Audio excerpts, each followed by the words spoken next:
Bonjour à tous pour notre webinaire d'aujourd'hui. Vous avez vu qu'il y a un nouveau titre de ce webinaire. Maintenant, c'est plus les fondamentaux. On a changé le nom, c'est maintenant la revue technique des marchés. Le contenu reste à peu près pareil. Voilà, comme on a écrit aussi dans l'invitation, chaque semaine, nous allons ensemble, analysons ensemble la situation des sous-jacents qui vous intéressent et faisons appel aux principes de base de l'analyse technique avec Laurent ensemble. Bonjour Laurent. Bonjour à tous. Est-ce que tu m'entends, Laurent? Oui, oui, Falco, je t'entends très bien. Bonjour Excellent, à tous et à toutes. excellent. Bon, donc on a eu le grand plaisir cette semaine d'avoir eu de votre part plein de questions. Il y avait Pascal, François, Isabelle, Jacqueline et Philippe et plein d'autres qui ont posé des questions sur Carrefour, Clépierre, Eurodollar, GBP, USD, sur Sanofi, sur Carrefour, sur Orange, sur AXA, sur NJ, sur Christian aussi sur les RSI. Donc il y en a plein de questions. Et voilà, on se posait même la question si on peut faire tout cette semaine, mais j'en espère de vous pouvoir répondre à toutes vos questions dans cette émission. Sinon, bah, ça reviendra la semaine prochaine. Laurent, tu veux commencer avec quel sous-jacent en fait aujourd'hui? Qu'est-ce que Eh tu veux bien, dire? écoute, bonjour Falco, bonjour à tous et à toutes. Et comme vous l'a dit Falco, bienvenue sur ce nouveau webinaire où en fait notre mission c'est de vous aider à comprendre ce que l'analyse technique peut vous offrir et de quelle manière l'utiliser afin de décrypter les marchés de manière satisfaisante. Alors, le partenaire de BNP dans cette opération, c'est l'AFAT, c'est l'Association française des analystes techniques, qui est une association donc à but non lucratif et qui s'associe avec plaisir à ces webinaires pour vous aider donc à comprendre un petit peu mieux comment ça fonctionne l'analyse technique. Alors effectivement, Falco, on a eu beaucoup de demandes cette semaine. Vous pouvez imaginer que ça nous a fait énormément plaisir de voir que nos webinaires vous intéressent et Ouais. que vous faites appel à nous pour décrypter cette actualité des marchés. Et donc, on a cette semaine des demandes sur des actions et des demandes sur le Forex, comme Falco l'a souligné avec l'euro-dollar et le GBP USD. Alors, ce que je vous propose, c'est qu'on regarde les actions dans un premier temps, qu'on regarde toutes les demandes qu'on a eues sur les actions, et puis qu'on termine avec le Forex. Et puis ensuite, on a eu une question sur le RSI, qui est un indicateur technique extrêmement connu et utilisé. Et on essaiera de dire deux mots sur cet indicateur que j'affectionne personnellement beaucoup. Donc, vous êtes bien tombé en posant des questions sur le RSI parce que je trouve que c'est un indicateur extrêmement utile quand on sait bien s'en servir. Alors, on a eu des demandes Falco cette semaine, comme je le disais, qui ont été nombreuses. Et il y en a une qui a particulièrement retenu mon attention d'un de nos auditeurs qui nous dit à travers AXA comment mène-t-on une analyse technique de manière méthodique. Et je trouve que cette question elle est excellente parce que parfois quand on regarde des sous-jacents on ne sait pas très bien par où commencer et je pense que c'est très important de mettre de l'ordre dans le déroulé en fait de l'analyse pour justement éviter d'oublier de voir certaines choses qui sont très importantes. Alors personnellement, quand je regarde un sous-jacent, en l'occurrence AXA, la première chose que je fais, c'est que je regarde toujours les choses sur un horizon de temps extrêmement grand, bien supérieur à celui qui m'intéresse. Ça veut dire que si par exemple je veux analyser ce que fait AXA avec des bougies ou en tout cas sur un horizon de temps quotidien, eh bien je regarde d'abord ce que fait AXA sur un horizon de temps hebdomadaire. Et si je suis intéressé par AXA en hebdomadaire, eh bien je regarde d'abord AXA en mensuel. C'est-à-dire que je commence toujours mon analyse par l'horizon de temps N plus 1 pour avoir du champ et de la perspective et ne pas avoir, comme on dit, la tête dans le guidon et arriver à des conclusions hâtives, puisqu'il faut que vous sachiez que quand vous regardez un sous-jacent sur votre écran, ça veut dire qu'il vous intéresse. Et s'il vous intéresse, c'est parce que vous avez peut-être envie de faire quelque chose. Et si vous avez envie de faire quelque chose, ça veut dire que vous avez un biais. Et que par exemple, vous vous dites, oulala, AXA par exemple est beaucoup monté dernièrement, je pense qu'il faut l'acheter. Et vous allez partir dans votre analyse avec ce biais. Et vous allez avoir en fait ce qu'on appelle en analyse comportementale le biais de confirmation. C'est-à-dire que vous allez chercher tous les éléments qui vous confortent dans le fait qu'il va falloir acheter AXA par exemple. Et il faut sortir de ce biais. C'est-à-dire qu'il faut arriver sur le marché en faisant votre analyse en étant neutre. C'est-à-dire, il faut vraiment essayer de voir les choses de manière objective. Et si, en les regardant de manière objective, aussi objective que c'est possible, vous concluez que, effectivement, c'est bien ce que vous pensiez au départ qui est la bonne conclusion, alors vous pouvez effectivement y aller, déboucher sur éventuellement des opérations de trading. Mais ce qui est très important, c'est toujours, dans un premier temps, de commencer sur un horizon de temps plus grand pour que vous ayez donc tout le recul nécessaire pour avoir un jugement qui soit optimal et objectif. Alors, sur AXA, j'imagine que notre auditeur était intéressé par un horizon de temps à court terme. Donc, ce que je fais, c'est que je regarde déjà AXA en hebdomadaire. Alors, autre point qui est important, c'est que quand vous regardez un sous-jacent en bougie ou en barre quotidienne, vous êtes sur un horizon de temps de court terme. Quand vous mettez en hebdomadaire, vous êtes sur un horizon de temps de moyen terme. Et quand vous êtes avec des bougies ou des barres qui sont mensuelles, vous êtes sur un horizon de temps de long terme. Hein. Donc il faut vous souvenir ça. Quotidien, c'est court terme, hebdomadaire, c'est moyen terme, mensuel, c'est long terme. Alors donc, pour AXA à court terme, on commence par l'analyse à moyen terme. C'est ce que vous avez. Alors, est-ce que c'est ce que vous avez à l'écran? Est-ce qu'on voit mon écran, Falco? Bon, pas encore, non, j'étais pas encore, Jacqueline dit ça aussi, moi j'étais avec Pascal qui me dit qu'il entend rien, donc je voulais faire ça, mais bon, on va changer l'écran, effectivement, on va te donner l'écran, Laurent, comme ça on peut regarder tranquillement. AXA toujours, hein? Voilà, absolument. Alors, attendez, je Non, vais.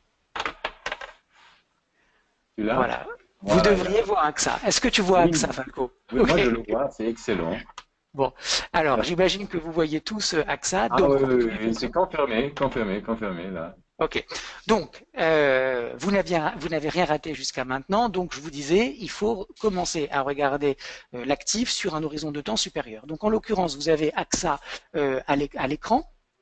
Vous avez donc 5 années d'historique. Qu'est-ce que vous pouvez dire de la tendance actuelle? La tendance actuelle, vous voyez, c'est tout l'écran. Hein, c'est ces 5 années d'historique. Qu'est-ce que vous pouvez dire sur cette tendance? Eh bien qu'elle est plate.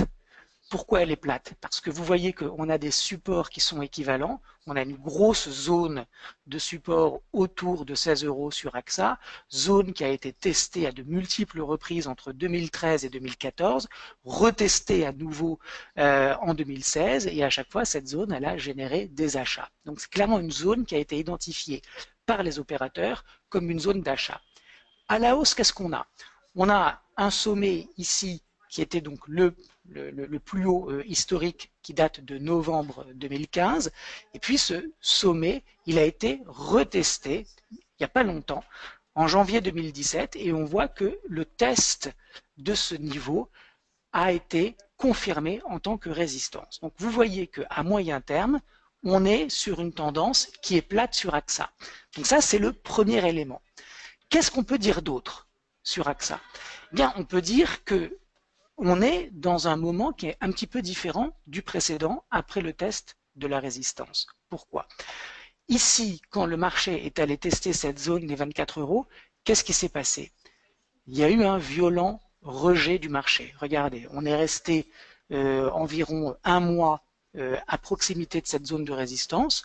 Je vous rappelle que ce que vous voyez, ce sont des bougies hebdomadaires. Donc on reste, vous le voyez, avec ces 4-5 bougies à proximité de la résistance. Il y a une hésitation de la part du marché. Vous voyez les mèches hautes ici qui montrent que pendant la semaine ou pendant ces semaines, le marché a essayé de monter et qu'il y a eu une vraie obstruction, un vrai rejet avec des opérations de vente qui ont vraiment bloqué toute progression haussière.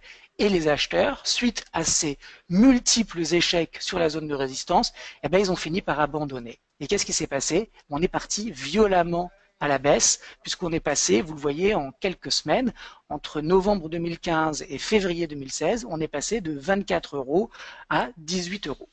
Donc, on a eu ce rejet ici sur la résistance, et est-ce que vous voyez une différence entre ce qui s'est passé ici et ce qui s'est passé ici? Il y a quand même une différence notable. C'est que quand le marché est allé chercher la résistance à 24,69 €, voire un petit peu plus haut, à 25 €, il y a eu la même réaction de rejet. Sauf que cette réaction de rejet, vous voyez qu'elle a été vite endiguée par les opérations d'achat. Pourquoi? Parce que autant vous voyez ici que la résistance, elle a renvoyé les prix autour de cette zone à 18 €, autant vous voyez ici que cette résistance, elle a renvoyé les prix beaucoup plus haut. À 22 €, on a eu des opérations d'achat qui sont venues éponger toute l'offre qui s'offrait, enfin qui venait sur le marché, et qu'on avait donc des opérateurs qui ont profité de ce petit repli après le test de la résistance pour repasser à l'achat. Donc on peut dire déjà qu'au niveau de la psychologie du marché, il y a une différence entre ce rejet ici et celui-ci. Donc on dit deux choses sur AXA à moyen terme. On peut conclure deux choses. D'abord que le marché à moyen terme est neutre, il est dans une tendance plate. Deuxièmement, qu'il est allé chercher une résistance qui avait déjà été validée par le marché et qu'au contact de cette résistance, on a eu une réaction d'achat assez rapide, puisque finalement, on a baissé de 25 à 22 au lieu de baisser de 25 à 18. Et lorsque le marché est allé donc s'est replié sur cette zone des 22 €, eh bien, on a eu une réaction assez significative la semaine dernière avec une bougie dont le corps, vous le voyez, est allé avaler les 1, 2, 3, 4, 5 semaines précédentes. Autrement dit, il y avait manifestement beaucoup d'ordres d'achat qui étaient encarnés autour de cette zone à 22 € et c'est ça qui a relancé donc la dynamique haussière et on a maintenant un marché qui retourne pour un troisième test de la résistance à autour de 25 €.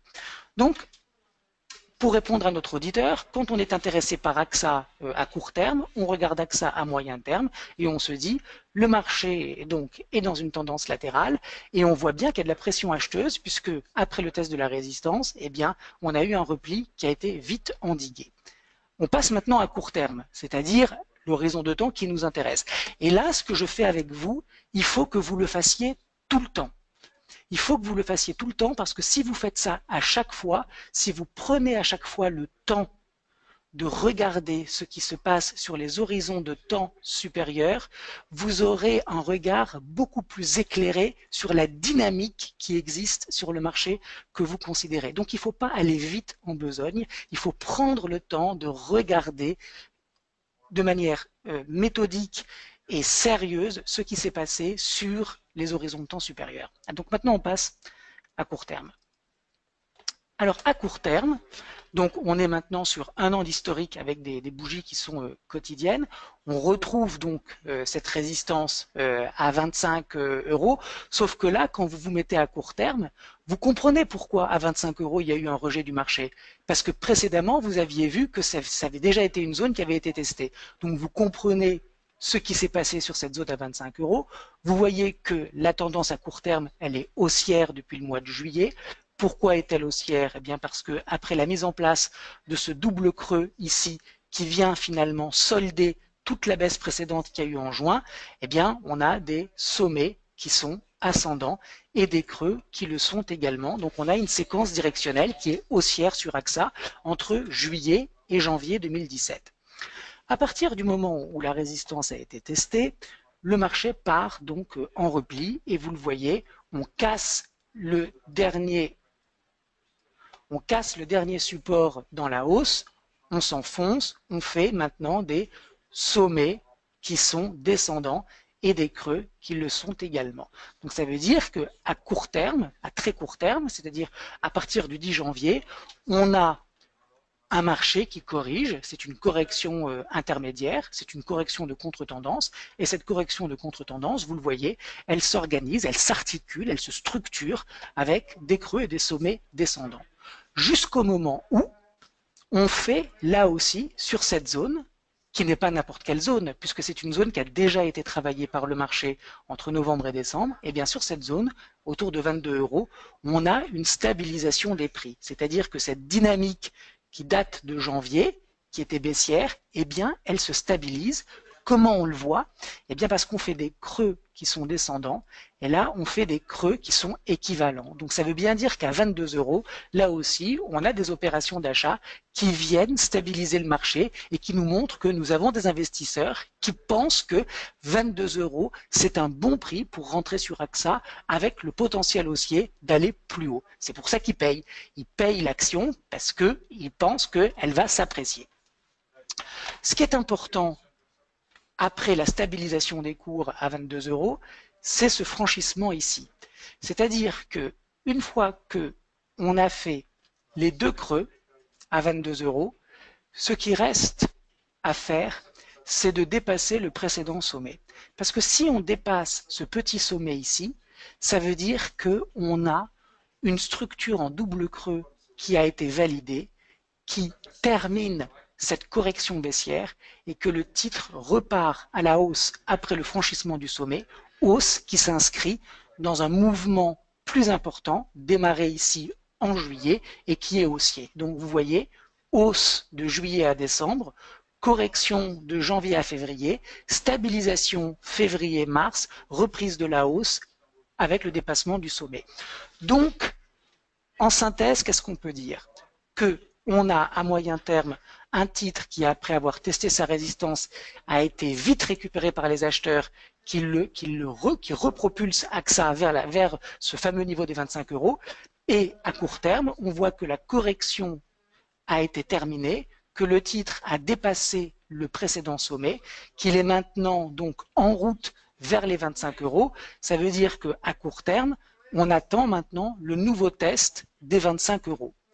Pourquoi je pense que les 25 € vont être dépassés? Eh bien parce que justement, j'ai eu la présence d'esprit d'aller à moyen terme et je vois bien que ce niveau, il a été testé et qu'il va l'être et que manifestement, le fait qu'on ait des acheteurs qui sont ici à 22 €, ça montre qu'il y a un intérêt acheteur. Et cet intérêt acheteur, s'il s'est positionné ici à 22 €, c'est pas pour tout revendre à 25, c'est parce qu'ils pensent qu'il y a un potentiel beaucoup plus important. Les gens ne payent pas 22 pour vendre 25, ils payent 22 parce qu'ils se disent que la résistance a de grandes chances, mais on ne sait pas, on n'a pas de boule de cristal. Mais en tout cas, c'est ce que eux pensent. Ils pensent qu'il y a de grandes chances que la résistance soit franchie, par conséquent, ils se positionnent à l'achat dès 22 € et c'est pour ça qu'ils ne laissent pas le titre retomber plus bas. Donc, pour conclure sur AXA, on est sur un mouvement de court terme qui est haussier, qui a corrigé pendant environ 6 semaines, qui repart à la hausse avec une validation par le dépassement du précédent sommet à 23,40 €. Donc maintenant, AXA se dirige vers les 25 € et a priori, puisque on est en présence d'un titre qui est entouré, apprécié par les investisseurs, on devrait franchir cette résistance. Voilà Falco, donc c'est comme ça que je réfléchis quand je regarde un chart, toujours l'horizon de temps supérieur pour comprendre où sont les niveaux importants. Et puis après, j'essaie de comprendre quel est le rapport de force, quels sont en fait, qui contrôle les échanges. Est-ce que c'est les acheteurs, est-ce que c'est les vendeurs? Là, on peut dire que c'est les acheteurs avec le dépassement de ce niveau et la reprise donc de la hausse. Excellent, Laurent. Donc, merci beaucoup pour AXA. À mon avis, Philippe devrait être très, très content. Ah, il pose une question d'ailleurs. Il pose une question. Est-ce qu'il est licite d'envisager un nouveau sommet jamais atteint dans les passés avec un FIBO à 161 ou au-delà? Oui, Philippe. Oui. C'est un scénario que vous pouvez envisager en restant toujours conscient que ce sont des probabilités, pas des certitudes. C'est-à-dire que on ne sait pas ce qui va se passer sur AXA. On fait des déductions en essayant de comprendre le comportement de la foule, puisque vous voyez tout ça, c'est une foule en fait, c'est une foule d'investisseurs qui opèrent simultanément. Donc a priori, mon point de vue, Philippe, c'est de penser que la résistance va être franchie et d'utiliser donc des extensions de Fibo pour savoir quelles sont les prochaines cibles possibles, c'est effectivement intelligent de le faire puisqu'on est en territoire inconnu. À partir du moment où on va dépasser les 25 €, on est en territoire totalement inconnu puisqu'on est sur des sommets historiques. Donc il va bien falloir utiliser d'autres moyens de comprendre où sont les prochaines résistances qui par ailleurs seront théoriques puisqu'on ne sait pas par le passé qu'est-ce qui s'est passé sur ces niveaux de prix puisque c'est la première fois qu'ils sont atteints. Mais effectivement, les extensions de Fibo sont utiles. Encore faut-il savoir les utiliser, ce qui pourrait faire l'objet, Falco, d'un webinaire à l'avenir, parce que il faut bien utiliser. Voilà, il faut bien utiliser les extensions de Fibo. Philippe quand même, hein. Pardon? J'attends quand même un email de Philippe, hein, parce qu'il nous fait des emails, donc voilà. Il y a aussi Jacqueline qui dit que donc les 25 pourraient devenir un support, non? Absolument. Donc ça s'est Alors, passé, non, ou pas? Oui. oui, absolument. Elle a tout à fait raison. C'est qui? C'est Jacqueline? Oui, c'est Jacqueline, oui. Ok. Alors, on va faire quelque chose, Falco. Ah.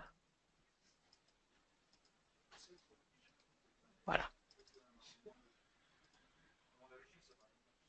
Donc, que dit Jacqueline? Jacqueline, elle dit,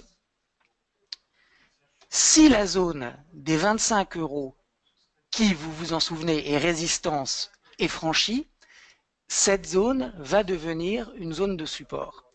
Et elle a raison parce que c'est un principe bien connu de l'analyse technique qui est le principe de changement de polarité. C'est-à-dire qu'une polarité négative, c'est-à-dire une résistance, c'est-à-dire, excusez-moi, une zone de vente, eh bien quand cette zone elle est franchie, elle devient une zone d'achat. Et je vais vous expliquer pourquoi. Qu'est-ce qui se passe dans la tête des investisseurs pour que ce qui était résistance devient support et ce qui est support devient résistance? Alors, je vais pas prendre cet exemple, je vais en inventer un autre. Parce que vous allez, pour le coup, vous allez beaucoup mieux comprendre pourquoi il y a ces polarités. Et en expliquant ça, vous allez comprendre la résistance. Pourquoi une zone de support devient résistance? Une zone de support, c'est une zone où les opérateurs donc achètent le sous-jacent. Okay, c'est pour ça que c'est un support. Le marché soutient le prix. Manque de peau, tous ceux qui ont payé ici, imaginez que les prix cassent à la baisse. Ça veut dire qu'il y a une zone de support importante à 16 € et en fait cette zone de support finalement elle a été enfoncée sous la pression vendeuse et tous ceux qui ont payé les 16 €, eh bien le support a été enfoncé, ils se retrouvent en perte. Le marché baisse. Donc ça veut dire que tous ceux-là, tous ceux qui ont payé au-dessus, ils sont en perte, ils perdent de l'argent. Et puis le marché repart à la hausse et il revient sur cette zone à 16 €. Qu'est-ce que vous pensez que les investisseurs vont faire? Ils vont s'empresser de sortir sur cette zone à 16 € pour sortir ce qu'on dit, on appelle ça flat, break-even. C'est-à-dire qu'ils vont profiter de ce repli, de ce retour sur la zone de support pour liquider leur position perdante et alors qu'ils étaient en perte, ils vont sortir à zéro. Et c'est pour ça que le support devient résistance. C'est assez facile à comprendre, je pense. Alors maintenant, on va faire la même chose et on va voir pourquoi une résistance devient support. C'est exactement le même raisonnement. Ça veut dire que ici, on a des opérateurs qui ont clairement identifié cette zone comme une zone de résistance. Ça veut dire que par le biais soit de produits dérivés, soit si l'action, on peut la vendre à découvert, c'est des opérateurs qui se positionnent à la vente sur AXA. Ce qu'on appelle, ils shortent le titre. Okay, ce que je vous dis pour AXA, le mécanisme que je suis en train de vous décrire ici, c'est un mécanisme qui marche pour tout. Ça marche pour le forex, ça marche pour les matières premières, ça marche pour les actions, ça marche pour tout. Okay, c'est un principe de base du comportement des investisseurs. Donc, la résistance ici, elle déclenche des opérations de vente et des opérations de vente à découvert. Parce que les opérateurs pensent que cette résistance, elle est très importante et que ça vaut le coup de shorter la résistance à 25 euros. Et puis derrière, le marché, il baisse pas beaucoup. Alors déjà, ils se posent des questions, ils sont pas très contents parce qu'ils se disaient, tiens, c'est bizarre, la dernière fois, c'est allé tester 25 euros, c'est descendu jusqu'à 18, là, on retourne sur 25 euros, et puis à 22, bah, il y a des acheteurs qui se présentent. Déjà, ils sont un petit peu fébriles parce qu'ils se disent, est-ce que cette idée de vendre à découvert, elle est si bonne que ça? Puis ils attendent, et puis le marché vient retester la résistance, et le marché dépasse la résistance. Qu'est-ce qui se passe à ce moment-là? Tous ceux qui ont vendu à découvert sont en perte. Okay, c'est-à-dire qu'à partir de ce dépassement ici, il y a ce qu'on appelle donc un breakout et tous ceux qui vendaient se retrouvent en perte. Le marché continue d'avancer, de progresser, et puis il y a des prises de bénéfices légitimes qui rentrent sur le marché. Donc il y en a qui se disent oh ben c'est pas mal, j'ai gagné 3%, 10%, 15%, peu importe, je vais prendre mes bénéfices et puis je vais passer à autre chose. Donc il y a ici un petit sommet qui se fait et ensuite il y a des opérations de vente qui se font et le marché revient sur la résistance. Et là qu'est-ce qui se passe?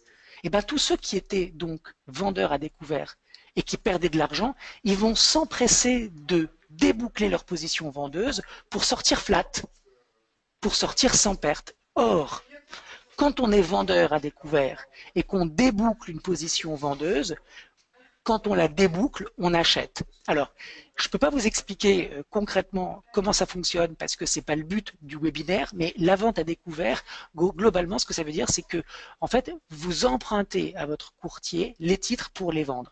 Et en fait, quand vous débouclez votre position, vous les rachetez. Donc, les opérations de rachat de vente à découvert, c'est des opérations donc d'achat. Et donc, quand on franchit la résistance et qu'on revient dessus, tous ceux qui étaient en perte veulent sortir flat, donc ils rachètent leur position vendeuse perdante, et donc ça va créer naturellement un support. Et c'est pour ça que ce principe de changement de polarité est absolument essentiel en analyse technique. C'est vraiment la base.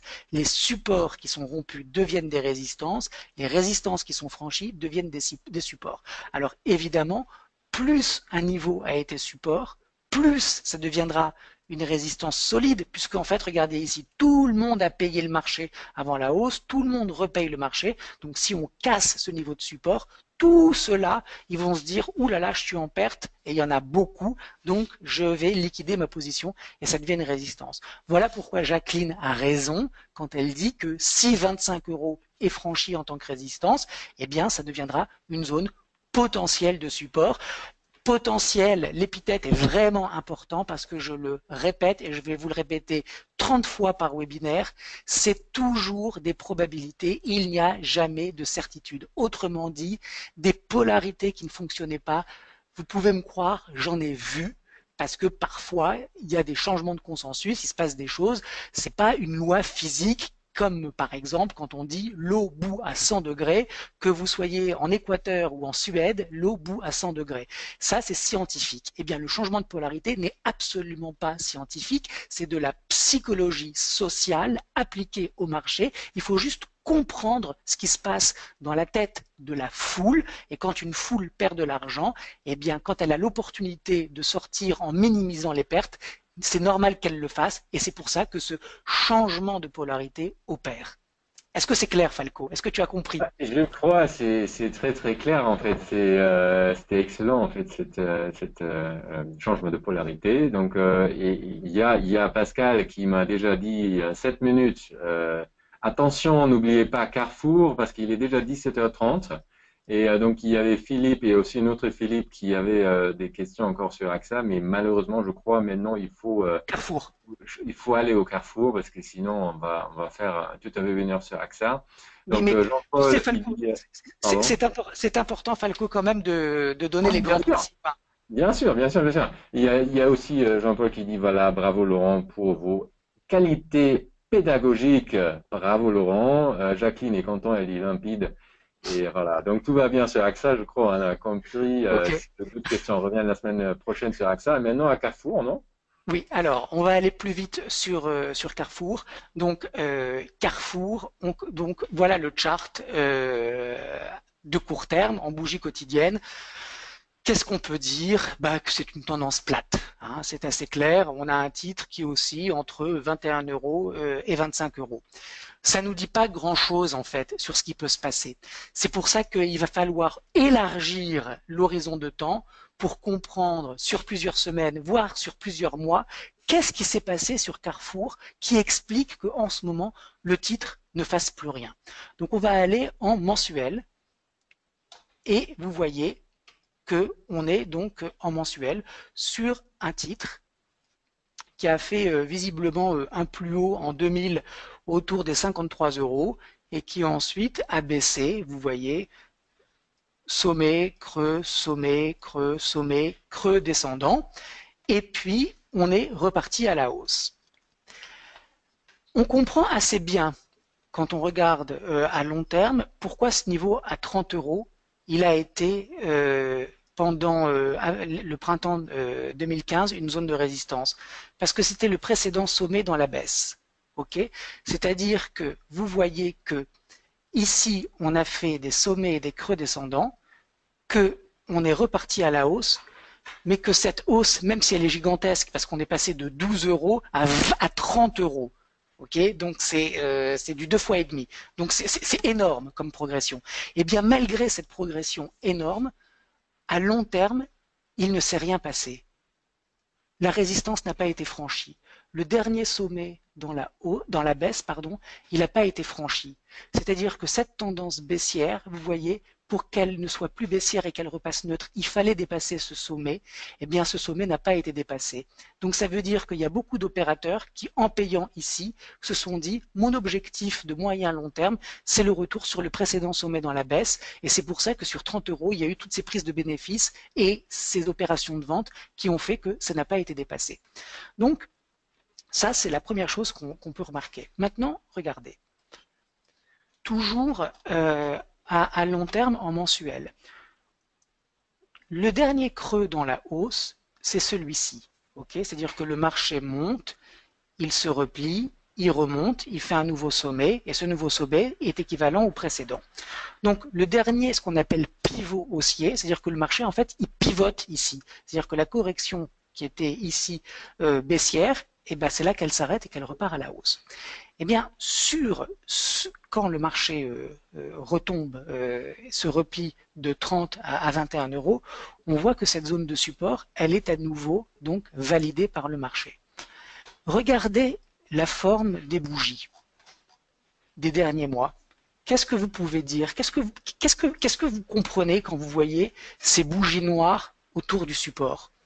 Je vous laisse 10 secondes pour essayer d'analyser vous-même ce qui se passe. Qui a la réponse? Trois Qu'est-ce que soldats vous... noirs. Philippe dit trois Alors, soldats noirs. Oui, ouais. je sais pas, c'est ça. Oui, trois soldats noirs. Non, alors, tu Non. as bien dit, Falco, c'est trois soldats noirs, mais en l'occurrence, là, c'est pas trois soldats noirs. Ah, Mais c'est pas très loin. Mais d'accord. sans essayer forcément de... Quelqu'un d'autre a une idée là. Philippe avait déjà cette idée, mais quelqu'un d'autre. Jacqueline, vous dites rien? Non? Aussi, personne. Essayez de... Essayez. Françoise dit vente à découverte. Découvert, voilà. Ouais. Ouais. Philippe dit beaucoup d'hésitation avec des bougies hautes et bougies basses nombreuses. Mhm. Qu'est-ce qu'il a dit, Philippe? Répète, Falco, s'il te Beaucoup plaît. d'hésitation avec des bougies hautes ou basses nombreuses. Ok, alors, je vais vous répondre. Ah. Effectivement, Et Pierre dit tendance baissière. oui. Fini les Alors, questionnaires, Laurent, tu dis la solution. Dernière, Philippe, les le- bougies sont de plus en plus petites, ce qui signifie la fin de la baisse, pardon. bon, beaucoup de participation, beaucoup d'avis, c'est très intéressant. Moi, je vais vous dire ce que je pense quand je vois l'action du marché ici. Je vois un marché qui baisse et on a effectivement ici des bougies qui montrent qu'il y a une hésitation sur la zone de support et on a un rebond qui dure 3 mois. Ok, vous voyez ces trois bougies blanches. Le support, il est super important. C'est un très gros support. On n'a pas montré les ratios de Fibo, mais je serais pas étonné que ce soit un 38 par exemple. Vous voyez, c'est pile un 38%. Bon, donc on est vraiment sur un niveau de retracement et sur un niveau de support qui est très important. Et comme il est important, on voit les trois bougies blanches. Qu'est-ce qui se passe derrière? On a une grosse bougie noire. C'est quand même pas terrible quand on analyse le comportement des acheteurs, parce qu'on se dit, ils sont sur un super niveau de support, ils ont tout pour relancer la dynamique au moins sur la précédente résistance locale à 26 euros, voire à 30 euros, et au bout de 3 mois, boum, on voit une bougie noire. Il y a ensuite une bougie blanche qui se forme, donc une réaction des acheteurs. Et qu'est-ce qu'on voit derrière? Deux bougies noires. Et là, ce mois-ci, on voit une bougie noire qui est en train d'accélérer, puisqu'elle a un long corps noir. Qu'est-ce que ça nous dit tout ça? Est-ce que ça vous donne envie de payer quand vous voyez cette action sur le marché? Vous voyez un support qui est super important et vous voyez des acheteurs qui, à chaque fois qu'ils payent le marché, se font contrecarrer par des vendeurs qui vendent tout de suite le marché.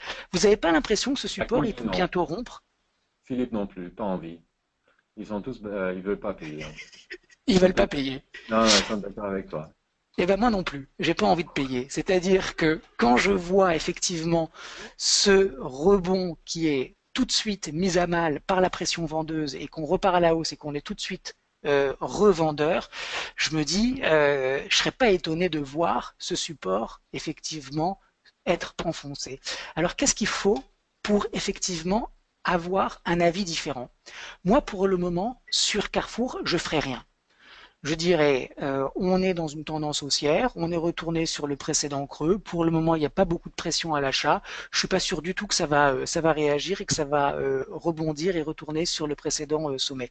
Ce qu'il Il y faudrait, a, par exemple, regardez. il Oui, y a Jacqueline qui dit hein, qu'on va descendre vers 20 euros et Jean-Paul dit on risque de casser le support. Et Pierre, il dit même on met où le stop? alors, on risque de casser le support. Si le mois prochain, on voyait Hmm, une bougie comme ça, une hmm. énorme bougie blanche, eh ben, on serait quand même plus rassuré pour acheter. On se dirait, effectivement, il y a eu des hésitations, mais manifestement, cette bougie, elle nous montre qu'il y a une stabilisation et un appétit des investisseurs, d'où la formation de la bougie blanche. Mais cette bougie blanche, elle pourrait apparaître qu'à la fin du mois d'avril, puisque je vous rappelle, ce sont des bougies mensuelles. Donc, pour le moment, elle n'existe pas, cette bougie blanche. Donc, il ne faut pas anticiper l'apparition des acheteurs. Moi, je dis que sur AXA, quand je regarde du moyen terme, je suis très très méfiant parce que je vois bien C'est qu'il y a de Carrefour, c'est Carrefour. Excusez-moi, Carrefour, pardon Falco. Quand je regarde Carrefour, je me dis qu'effectivement, il y a cette pression qui apparaît sur le marché et que le risque de rupture de support, il est important. Eh bien, quand je retourne après sur du court terme, du coup, j'ai un petit peu ma boussole, c'est-à-dire que je me dis la tendance à court terme, elle est neutre. Il y a une zone de support importante à 21 euros. Ben, quand je regarde le mensuel, j'ai pas l'impression qu'il y a beaucoup de pression à l'achat, donc c'est neutre. Déjà, c'est neutre ici. Donc, franchement, j'ai pas trop intérêt à rentrer sur ce titre, à moins de d'acheter le support et de vendre la résistance. Mais pour acheter le support, encore faudrait-il des signes de stabilisation et de relance du marché, ce que pour le moment, nous n'avons pas encore. Et quand on regarde en hebdomadaire, on voit bien là aussi que les prix sont écrasés. Regardez, vous voyez, c'est sommet, sommet, sommet, sommet, sommet. C'est toujours des sommets qui sont descendants et à chaque fois, c'est assez facile de voir qu'il y a cette pression qui écrase le titre, les prix sur la zone de support. Et donc là aussi, on voit bien que le risque, il est baissier. C'est-à-dire que le risque, c'est de voir effectivement le marché enfoncer le support et voir Carrefour s'enfoncer. Donc, Carrefour, on est sur un horizon de temps de court terme, on est neutre, avec, vous le voyez donc, un marché qui évolue latéralement, avec un risque baissier. Donc franchement, à moyen terme, ça m'intéresse pas encore de rentrer à l'achat sur le titre. Techniquement, la pression vendeuse est visible, donc il va falloir attendre de voir les réactions sur le support et de voir si effectivement on a des acheteurs qui rentrent, et si c'est le cas, alors on pourra envisager d'accompagner le titre à court terme sur 25, Et puis, à moyen terme, bah ouais, c'est toujours 25-26. Si on dépasse, on irait sur 30. Mais enfin, vous voyez, pour le moment, on voit bien la sensation d'écrasement, elle est très visible. Alors, on continue, Falco, parce qu'il est moins 20. S'il n'y a pas de questions, on Oui, continue oui, oui, avec bah, NJ. oui. Et on finit après avec GBP et euro ou comment est-ce qu'on fait? Eh Oui. ben, écoutez, ouais, d'accord. Parce qu'Isabelle, elle nous avait dit qu'elle voudrait regarder ça, mais elle n'est pas en live avec nous parce que elle peut pas, mais elle sera en replay, donc elle va regarder ça. Donc D'accord. Alors, on va regarder ensuite l'euro et le GBP. voilà. Alors, NJ, on voit dans un premier temps que toujours en hebdomadaire, on commence par là, on est sur une tendance qui est baissière, hein. C'est-à-dire que on voit que en décembre 2014, on est allé rechercher le sommet précédent de juin 2014, qu'on a eu une résistance importante à 18 euros, que suite au test de cette résistance, le titre est parti à la baisse de manière assez importante, hein, assez significative, puisqu'on est passé de 18 à 12. On a eu une réaction haussière de contre-tendance et puis on est reparti à la baisse, réaction haussière de contre-tendance, on est reparti à la baisse et vous voyez qu'on est à moyen terme sur une tendance qui est baissière. Comment sait-on que la tendance elle est baissière? Eh bien parce que on a le dernier creux qui est plus bas que le précédent, mais on a quand même quelque chose d'important qui s'est passé sur NG, c'est que on avait le dernier sommet dans la baisse, c'est-à-dire, vous voyez, le sommet qui sépare les deux derniers creux, il a été dépassé. Ça veut dire quand même qu'il s'est passé quelque chose, que cette tendance baissière, elle n'est plus exactement baissière, elle n'est pas encore haussière, mais elle est neutre. C'est-à-dire qu'on a des sommets, sommets, sommets descendants, creux, creux descendant, et là on a le premier sommet ascendant, c'est-à-dire qu'il dépasse le précédent. Donc on voit bien que sur un horizon de temps de moyen terme, sur NJ, il se passe quelque chose. On a, avec cette énorme bougie blanche de la semaine dernière, une pression à l'achat qui vient peut-être solder la baisse. En tout cas, elle est en train de retourner ce mouvement. Est-ce que ça va tout retourner? On ne sait pas.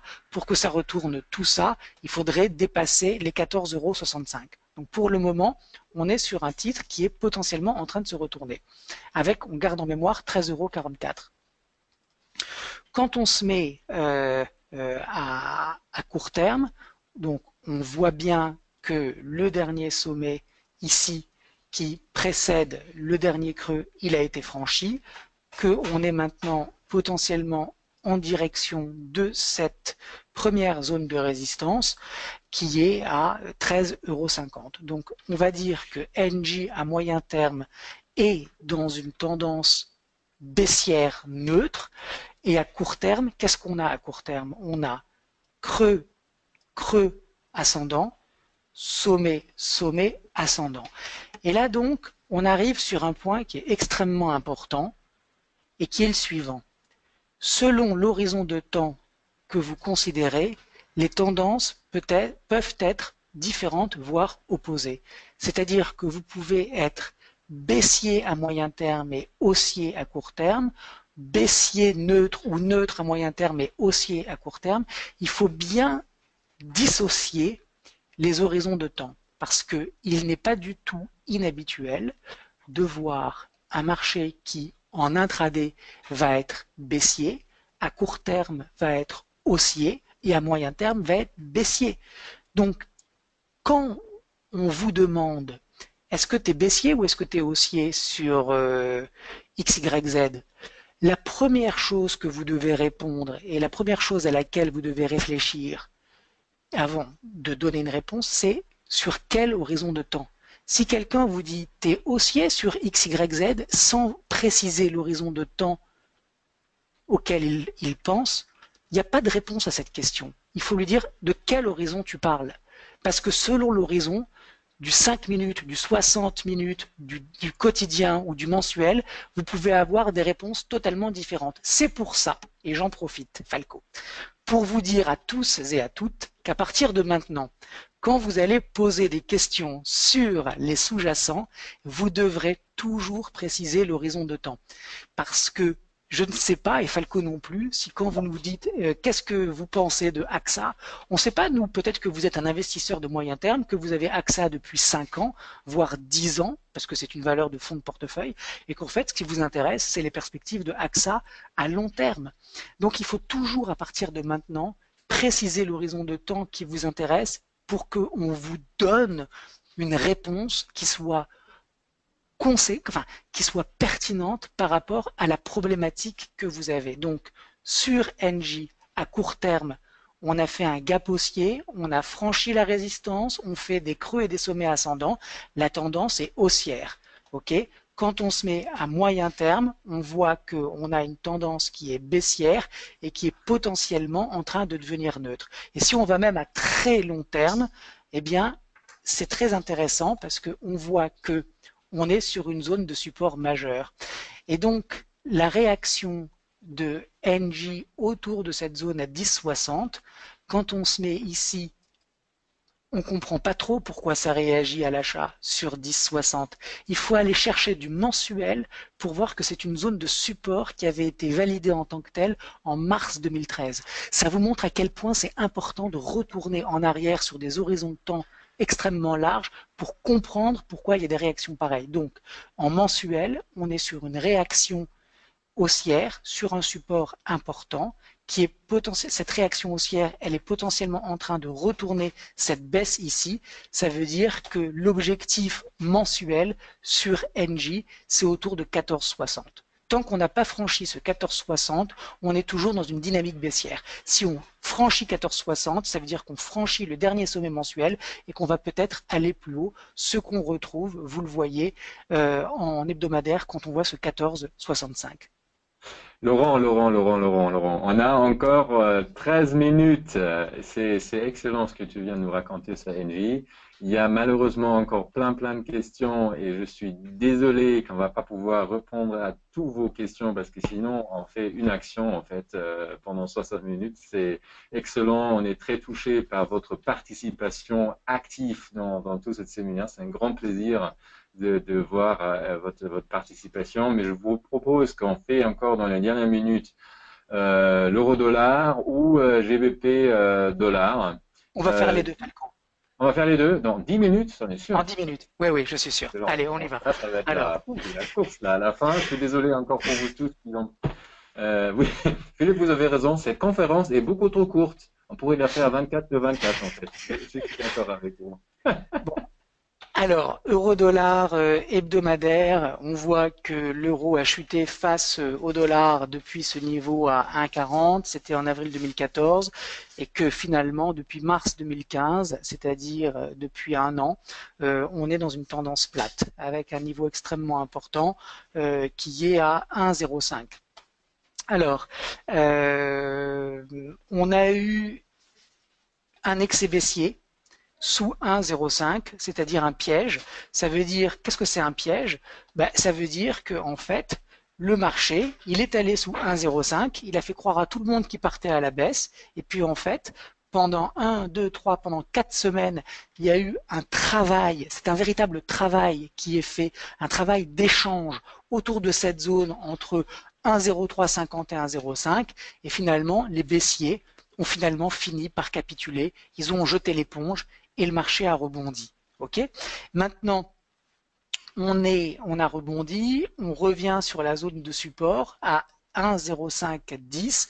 C'est cette ancienne zone, vous voyez, en ligne de clôture. Voilà, en ligne de clôture, c'est exactement là. Donc, on voit qu'on est allé rechercher le vrai support à 1,05 et que pour le moment, il y a une stabilisation des prix autour de ce niveau. Alors, c'est là qu'il va falloir que vous soyez particulièrement attentif pour ne pas faire d'erreur dans l'analyse.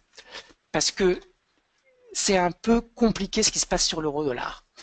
Si on se place du point de vue pur de l'analyse, c'est-à-dire on ne parle pas de trading, on ne fait que analyser la structure du prix. Qu'est-ce qu'on voit? On voit des sommets qui sont baissiers et des creux qui le sont également. Okay, ça veut dire qu'on est dans un trading range de moyen terme et à l'intérieur de ce trading range, on est dans une tendance baissière. Premier élément, nous sommes dans une tendance baissière de moyen terme sur l'euro-dollar.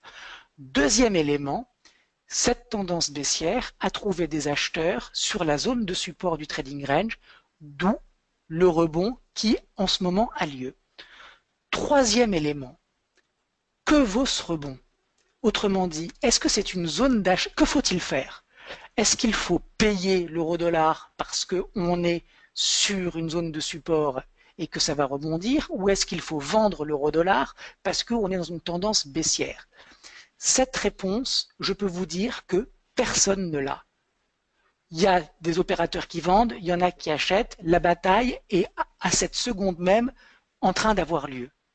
Mais du point de vue de l'analyse, j'ai quand même quelque chose de très important à vous dire. C'est que le dernier sommet dans la baisse, dans cette baisse, il n'a pas été franchi sur l'euro-dollar. C'est-à-dire que pour pouvoir être positif à moyen terme sur l'euro-dollar, il faut franchir impérativement le dernier sommet dans la baisse. Tant que le dernier sommet dans la baisse n'a pas été franchi, la tendance reste baissière et il n'y a aucun compromis à faire sur ce diagnostic. C'est vraiment la base de la description d'une tendance, sommet et creux qui sont descendants. Donc, sur l'euro-dollar, nous sommes sur une tendance baissière de moyen terme commencée il y a un an en mai 2016, et tant que ce niveau de résistance à 1,0870 n'a pas été franchi, d'ailleurs regardez, on voit bien, il y a eu l'excès baissier, le marché a rebondi et il a calé sous la résistance. Il n'y a pas eu suffisamment de conviction de la part des acheteurs pour la franchir, cette résistance à 1,0870. Ça veut bien dire qu'elle est importante. Et on est retourné à la baisse sur l'euro-dollar. Alors maintenant, qu'il y ait des gens qui veulent acheter l'euro-dollar parce qu'ils pensent que le support va tenir et que c'est un bon point d'achat, un bon niveau d'achat, etc. Ça, c'est du trading et c'est une autre discussion. On peut effectivement défendre ce point de vue, comme quoi il faut payer l'euro-dollar sur la réintégration du support. Mais si on se place du point de vue stricto sensu de l'analyse technique, nous sommes obligés de reconnaître la tendance baissière actuelle tant que le niveau à 1,0870 n'a pas été dépassé parce que nous sommes toujours dans une séquence directionnelle baissière constituée de creux et de sommets descendants. Eh bien, quand vous vous dites ça et que vous avez envie de payer l'euro-dollar, c'est très important d'avoir fait l'analyse technique préalable du sous-jacent parce que si vous avez envie de rentrer sur l'euro-dollar, vous le faites en toute connaissance de cause. Ça veut dire que on ne va pas débattre du fait que c'est une bonne idée ou pas une bonne idée de payer l'euro-dollar. Mais au moins, si on décide de le payer, on comprend dans quel contexte on est pour le payer. Dans quel contexte on est? On est dans un contexte contrarien. C'est-à-dire qu'on a une structure baissière, on a un momentum baissier et on a une opinion qui nous fait penser que ça va rebondir. Parfait. Les personnes qui pensent ça peuvent avoir raison. Mais en tout cas, ça va vous faire prendre conscience de ce que vous faites et vous n'allez pas rentrer à l'achat en pensant que c'est génial, que l'euro va rebondir. Non. Tant qu'on n'a pas dépassé 1,0870, on est baissier. Laurent, Jacqueline m'a dit il y a 2 minutes qu'il nous reste 8 minutes. Maintenant, il nous reste 6 minutes. Et Philippe, il est d'accord que l'euro-dollar est baissier. Donc, je propose qu'on passe GBP USD. Voilà, c'est aussi intéressant en fait, hein. GBP USD, là aussi, on a Ouh là là. des sommets qui sont descendants. Donc, quand vous faites ça, déjà, vous savez qu'à moyen terme, on est sur une tendance baissière. Deuxième élément, on est sur un mouvement baissier qui est potentiellement en train de se stabiliser. Pourquoi est-il en train de se stabiliser? Eh bien, parce que vous le voyez, le niveau de support à 1,0, à 1,20, pardon, pour rester simple, eh bien, ça a été le niveau qui a été testé en octobre l'année dernière, et puis depuis il y a eu un rebond, on est revenu tester le niveau, il y a eu un rebond, et on revient tester le niveau. Ok? Donc ça veut dire que, et là je vais vraiment zoomer pour vous permettre de bien voir, le GBP-USD, le diagnostic, c'est la tendance de moyen terme est baissière, point numéro 1. Point numéro 2, cette tendance baissière de moyen terme est en train de se stabiliser, puisque les creux ne sont plus baissiers. Mais on voit que les sommets, le dernier sommet ici à 1,2774 n'a pas encore été franchi. Donc sur le GBP-USD, moi je privilégie toujours la tendance, parce que là aussi c'est un adage qui date depuis la création de Wall Street. La tendance est votre ami, donc vous restez dans la tendance. Donc a priori, nous sommes en présence d'une tendance baissière qui est en train de se stabiliser. Il va falloir attendre la rupture du support à 1,20 pour avoir la confirmation de la continuation baissière, ou au contraire, si on dépasse 1,2774, eh bien, on aura une tendance baissière qui sera potentiellement en train de redevenir neutre, et on aura une paire qui retournera vers 1,35. Donc, le diagnostic sur GBP-USD, c'est baissier à moyen terme, neutre, en attendant de voir ce qui va se passer sur les deux niveaux clés, la résistance à 1,2774 et le support à 1,20. Et tant qu'on n'a pas dépassé ou cassé l'un ou l'autre, on est obligé d'attendre pour avoir une confirmation de la tendance, ou au contraire une infirmation de la dynamique baissière avec un retour vers donc une tendance neutre et un dépassement de la résistance. Alors si maintenant très vite on va à court terme, on voit donc que depuis plusieurs jours on baisse, on a cette zone de support à 1,20, 1,1840 qui jusqu'à maintenant a généré des achats. Tant qu'on est dans cette zone ici, on est forcé de constater que la tendance est plate et on attend de voir la rupture du support, ou au contraire le rebond sur le support. En tout cas techniquement, on est sur une tendance plate. Merci beaucoup, Laurent. On a encore quelques 2 minutes qui nous restent. Allez, on regarde vite Sanofi.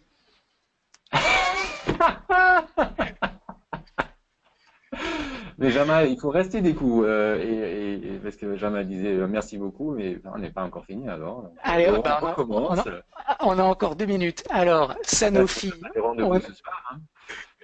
On a une tendance baissière sur Sanofi démarrée en juillet 2015, stabilisation des cours à partir de février 2016, zone de support extrêmement importante autour des 66 €.